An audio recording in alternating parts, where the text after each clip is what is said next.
দেখে বুঝতেই পারছো এটা সরস্বতী পূজার ব্লগ। তো আমাদের বাড়ির পুজো ছিল, এটা বাড়ির পুজো হয়ে গেছে, ঠাকুরমশাই পুজো করছিলেন, মাও ছিল সাথে। তো এখন পুজো টুজো হয়ে গেছে, তো পুজোর জায়গাটা তোমাদেরকে দেখাচ্ছি। এইবার একটু নতুনত্ব ঠাকুর আনার চেষ্টা করেছি। আর এইটা হচ্ছে আমাদের স্কুলে।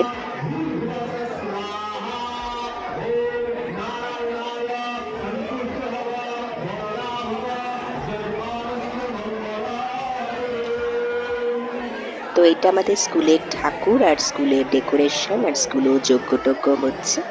তো আজকে এইটুকুই, টাটা।